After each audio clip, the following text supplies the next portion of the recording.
nome do Pai, do Filho e do Espírito Santo. Amém.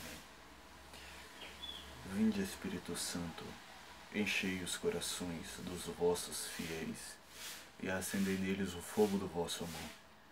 Enviai, Senhor, o vosso Espírito, e tudo será criado, e renovareis a face da terra. Oremos.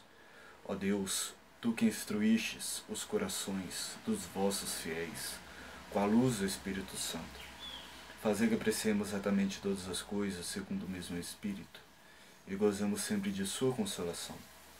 Por Cristo Senhor nosso. Amém. Ave Maria, cheia de graça, o Senhor é convosco. Bendita sois vós entre as mulheres, e bendito é o fruto do vosso ventre, Jesus. Santa Maria, Mãe de Deus, rogai por nós, pecadores, agora e na hora de nossa morte. Amém. Olá, meus queridos e amados irmãos. Eu hoje venho fazer esse vídeo para vocês para responder uma pergunta que causa muitas dúvidas entre católicos e não católicos, né? Essa pergunta, de fato, muitas das vezes ela causa controvérsias, né? E pessoas maldosas, elas às vezes trazem respostas até maldosas, né? E a pergunta é: por que os sacerdotes, os presbíteros ou padres, né, eles não se casam?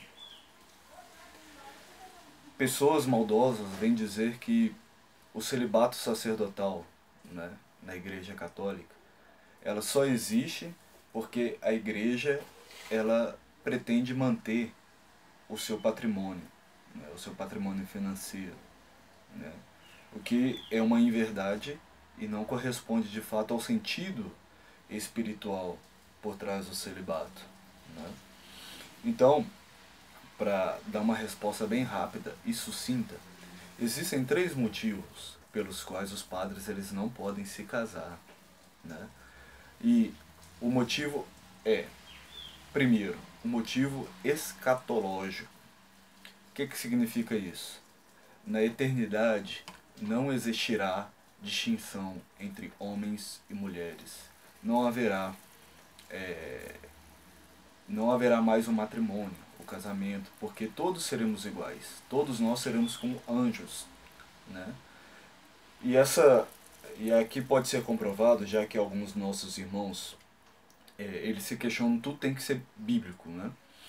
Então, esse motivo escatológico, né, pode ser encontrado em Mateus, capítulo 22, os versículos de 23 ao versículo 33, onde Jesus ele conta uma parábola, né?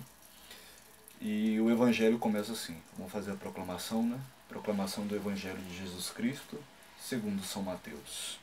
Glória a vós, Senhor. Naquele mesmo dia, os saduceus que negavam a ressurreição interrogavam-no: Mestre, Moisés disse, se um homem morrer sem filhos, seu irmão casa-se com a sua viúva e dele assim uma posteridade. Ora, havia entre nós 7 irmãos. O primeiro casou-se e morreu. Como não tinha filho, deixou sua mulher ao seu irmão. O mesmo sucedeu ao segundo, depois ao terceiro, até o 7º. Por sua vez, depois deles, todos, morreu também a mulher. Na ressurreição, de qual dos 7 será a mulher, uma vez que todos já tiveram?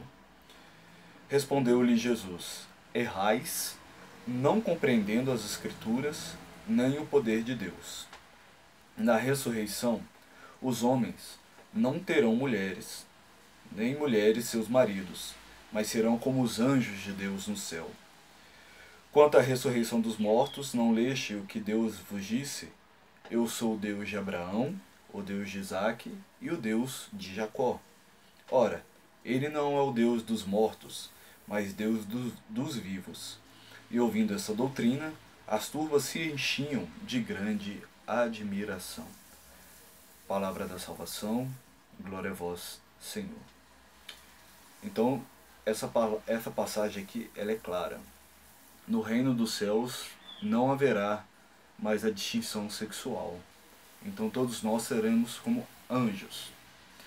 Então, quando a igreja ela estabelece o celibato sacerdotal, ela, ela faz uma tentativa, né, de viver, de antecipar esse reino dos céus na terra, para que nós possamos viver este céu aqui na terra, né, e de mostrar que de fato a castidade, né, que muitas passagens bíblicas é falado, se você for ler o livro do Apocalipse, né, várias passagens ele fala sobre os homens em vestes brancas, né, que não se juntaram a mulher nenhuma, né.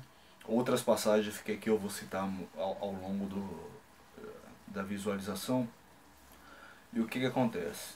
Então, existe uma fundamentação bíblica para para o celibato dos padres, né? Existe também um segundo motivo, que é o motivo eclesiológico, né? Porque os padres, como eles não têm mulher, eles se casam com a igreja, né? Então é um casamento em que eles se dão, de fato, para o serviço, né, da igreja. E o motivo cristológico, que é o que é mais usado, né? O motivo cristológico é porque, assim como Jesus não se casou, os padres também, como eles, quando eles celebram a Sagrada Eucaristia, quando eles celebram a missa, eles celebram em persona Christi, então eles também não se casam por este motivo. Porque Jesus não casou, então os padres agindo em persona Christi, eles também não se casam, né? Muitas pessoas também, eles falam que o celibato na Igreja Católica foi inventado depois do Concílio de Nicéia, depois do Concílio de Latrão, né? Mas só que a gente pode questionar essas posições, porque o Concílio de Nicéia foi em 385, o Concílio de Latrão, se eu não me engano, foi 400 e alguma coisa, que eu não me lembro a data exata. Mas existe um concílio que aconteceu, um sínodo na verdade, né? Que até hoje a gente teve 22 concílios ecumênicos, né? O último que nós tivemos foi o Concílio Vaticano II, que aconteceu na década de 60 do século XX, né? Aí tivemos o Concílio de Jerusalém, que está lá em Atos dos Apóstolos capítulo 15, né? E depois o Concílio de Nicéia I, Concílio de Nicéia II, que eram concílios chamados concílios universais. Então, no ano de 304, houve um sínodo, chamado Sínodo de Elvira, né, que é um sínodo que aconteceu na África. E o Papa da época, que era o Papa Cirício, ele escreveu uma carta chamada Directa ad Decisorium, né, ao bispo Imério de Tarragona, no ano de 385, falando sobre as disciplinas do celibato sacerdotal, né? E houve também um concílio africano em 390 depois de Cristo, né? Antes de Cristo não tem como, né? Então, todos esses concílios, eles de fato, eles colocaram o celibato sacerdotal como opção fundamental da Igreja Católica, né? E a partir dos Evangelhos também, né? Outra passagem bíblica, quando a gente vai lá em Mateus 19, né? É uma outra passagem bíblica que a igreja utiliza para fundamentar a sua doutrina sobre o celibato sacerdotal. O contexto da passagem é mais ou menos esse, né? Jesus ele havia feito vários discursos, né? A gente está lendo a passagem de Mateus, né? E a gente sabe que o Evangelho de Mateus é lotado de parábolas, né? E ensinamentos, né? À toa que ele é chamado de o Evangelho catequético exatamente por causa disso, porque ele traz para nós muitas mensagens, muitas parábolas, muitos ensinamentos, né? E fáceis de fácil entendimento, né? Então, os fariseus, após esses discursos de Jesus, eles questionam sobre a questão do matrimônio, para vocês verem como os sacramentos eles estão interligados. Então, eu vou ler a passagem bíblica. Fala assim: os fariseus vieram perguntá-lo para pôr à prova: é permitido a um homem rejeitar a sua mulher por um motivo qualquer? Respondeu-lhe Jesus: não leixas que o Criador no começo fez homem e mulher e disse: por isso o homem deixará seu pai e sua mãe e se unirá à sua mulher, e os dois formarão uma só carne? Assim já não são dois, mas uma só carne. Portanto, não separe um homem que Deus uniu. Disseram-lhes: por que então Moisés ordenou dar um documento de divórcio à mulher ao rejeitá-la? Jesus respondeu-lhes: é por causa da dureza do coração que Moisés havia tolerado o repúdio das mulheres. Mas no começo não foi assim. Ora, eu vos declaro que todo aquele que rejeita sua mulher, exceto em caso de matrimônio falso, e desposa uma outra, comete adultério. E aquele que desposa uma mulher rejeitada comete também adultério. Seus discípulos disseram: se tal é a condição do homem a respeito da mulher, é melhor não se casar. Respondeu ele: nem todos são capazes de compreender o sentido dessa palavra, mas somente aqueles a quem foi dado. Prestem atenção agora. Porque há eunucos que o são desde o ventre de suas mães. Há eunucos tornados pelas mãos dos homens, e há eunucos que assim mesmo se fizeram eunucos por amor do reino dos céus. Quem puder compreender, que compreenda. Né? Palavra da salvação, glória a vós, Senhor. Então, este é um ensinamento de Jesus. Haverão aqueles que se farão eunucos por causa do reino dos céus. Então, quando a igreja institui o celibato sacerdotal, ela o institui pensando nisso. É aquele motivo escatológico que eu havia falado mais para trás. Né? Porque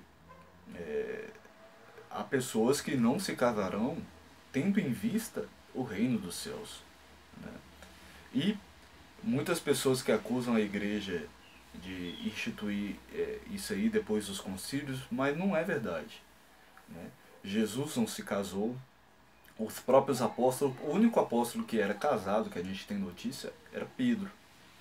Mas mesmo assim não se faz menção no Evangelho sobre a sua esposa. Ao contrário, faz-se menção à sua sogra.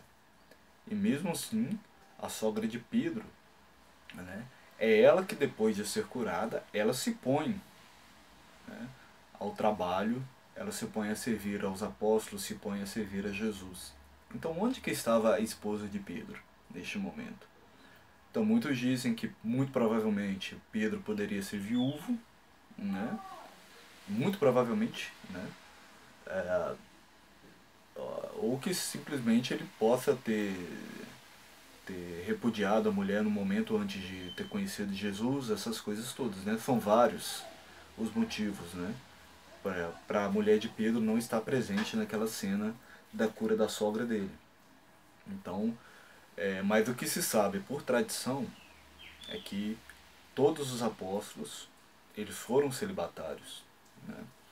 Então a doutrina do celibato é uma doutrina que advém dos tempos apostólicos. Né? A igreja, ela sempre, né, ao longo dos séculos, ela sempre pediu aos seus sacerdotes que aderissem ao celibato. Então, assim, ou é de uma ignorância histórica muito grande por parte daqueles que acusam a igreja de terem inventado o celibato, ou de uma ignorância bíblica mesmo. Né? De não terem lido as Sagradas Escrituras. Porque quando a gente vai lá olhar na primeira carta aos Coríntios, no capítulo 7, eu acho que eu vou tentar ser mais sucinto aqui, porque o tema ele é muito grande, a leitura ela é muito grande, né?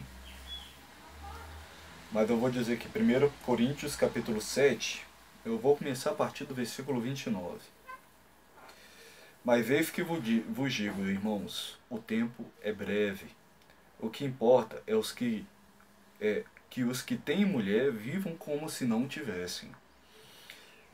Os que choram como se não chorassem, os que se alegram como se não se alegrassem, os que compram como se não possuíssem, os que usam deste mundo como se dele não usassem. Porque a figura deste mundo passa. Quisera ver-vos livres de toda preocupação. O solteiro, preste atenção, o solteiro cuida das coisas que são do Senhor, de como agradar o Senhor. O casado preocupa-se com as coisas do mundo, procurando agradar a sua esposa. A mesma diferença existe com a mulher solteira ou virgem. Aquela que não é casada cuida das coisas do Senhor, para ser santa no corpo e no espírito. Mas a casada cuida das coisas do mundo, procura agradar ao seu marido. Digo isso para vosso proveito, não para vos estender um laço, mas para vos ensinar o que melhor convém, e o que vos poderá unir ao Senhor, sem partilha. Né? Então aqui, mais acima eu acho que é uma passagem interessante a gente falar também. No versículo 27, o apóstolo Paulo, no capítulo 7 da carta aos Coríntios, ele também vai falar: está casado, não procure desligar-te. Não está casado, não procures mulher. Mas se queres casar-te, não pecas, assim como a jovem que se casa não peca. Todavia padecerão a tribulação da carne, e eu quisera poupar-vos. Aqui o apóstolo Paulo ele já se coloca como celibatário. E coloca o celibato até, né, como mais fácil que o matrimônio. Porque o celibatário, ele não vai ter as dificuldades que uma pessoa casada que vive em matrimônio, né? Por exemplo, o homem ele tem que cuidar da esposa, tem que cuidar dos filhos, tem que trabalhar. Então ele tem toda essa dificuldade para cuidar da sua família, né? E muito provavelmente vai ter pouco tempo, né? As pessoas que são casadas, né? Eu vou me casar agora, né? Sabem das dificuldades que dar sustento para a família, dar atenção aos filhos, dar atenção à esposa. A esposa que trabalha também é a mesma coisa. E nós que somos atuantes na igreja e temos esse vínculo matrimonial, e eu vou tê-lo daqui a alguns dias, a gente sabe das dificuldades enquanto leigos de dar conta da nossa família e das nossas ações pastorais na comunidade, na paróquia, né? Então, o celibato ele é uma forma mesmo de facilitar mesmo a questão de cumprir as obrigações para com a igreja. Por isso o motivo eclesiológico também, né? É de se casar com a igreja, de se doar para a igreja, né? Mas também tem todo um sentido espiritual também, né? O que o apóstolo Paulo aqui fala de tribulação da carne, essas coisas todas, né? Essa coisa de se internalizar, né? Essa coisa de sublimar os desejos e entregar a Deus, né? Não a maneira freudiana, né? Que aquele Freud era um tarado. Falou muita coisa interessante, mas também em respeito à sexualidade ele não falava muita coisa que não devia. Mas tudo bem, eu não estou aqui para falar de Freud. Mas a questão é que o celibato ele é desde o início da igreja uma regra que ajudou a cumprir o preceito que Jesus ele falou. Ele pediu para os apóstolos, né? Ide a todo mundo e pregai o evangelho, né? E muitos dos apóstolos só conseguiram pregar o evangelho pelo mundo porque estavam solteiros, porque estavam consagrados a Deus, né? Então o celibato hoje ele é importante por causa disso, né? É até uma questão mais de logística também, né? É muito mais fácil eu conseguir ir de um lugar para outro se eu estou sozinho, somente eu, do que estar com mulher e muitos filhos, né, atrás de mim, né? Porque como é que eu vou estar em missão, sendo que hoje eu posso estar em Belo Horizonte, amanhã eu posso estar em São Paulo, como eu posso estar em Burkina Faso, sei lá, ou em Pequim, ou no Tóquio, seja lá, em qualquer lugar do mundo, né? Então, é até sacanagem a gente fazer isso, né? Ter que se deslocar uma criança, né? A criança precisa de ter um lugar onde ela possa estudar, onde ela possa fincar suas raízes, tanto espirituais quanto culturais, né? E seria muito danoso à educação de uma criança você ficar deslocando ela de um lugar para o outro o tempo todo. Então, pensando no motivo espiritual, no motivo logístico também, né? E também porque o celibato, eu dou um testemunho próprio, eu fui seminarista, né, durante 4 anos da minha vida, e eu falo para vocês, a vida que eu tentava levar dentro do seminário, é impossível você levar essa vida aqui fora, não tem como, né? Você não consegue viver aquela mesma disciplina de oração, de horários, né, de estudos, você não consegue. É preciso que haja, de fato, uma disciplina muito forte. E para haver essa disciplina, você não pode ter pessoas que de fato dependam de você, né?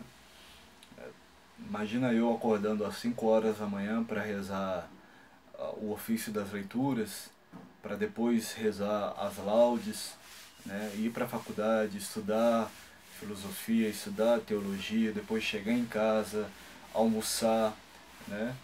Descansar para depois voltar a estudar de novo, ter aquela disciplina de oração, rezar terço, rezar o ofício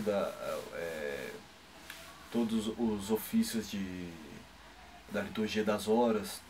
Então são coisas complexas, né? Que muitas vezes as pessoas não levam em consideração isso, né? Então eu acho que é isso. Tentei ser o mais sucinto possível. Espero que eu tenha ajudado, né, a suprir algumas dúvidas, né? Alguém que tiver mais alguma dúvida pode vir me perguntar no privado, né? Eu gostaria que vocês se cadastrassem no meu canal. Eu vou tentar não, eu vou fazer esse apostolado, né, de buscar responder as perguntas e as dúvidas dos católicos. O que tiver ao meu alcance eu vou responder. Então, inscrevam-se no meu canal e deixem o seu like aí, para que a gente possa fazer mais vídeos mais pra frente. Muito obrigado, Deus abençoe e que a Virgem Santíssima esteja com vocês. Até mais.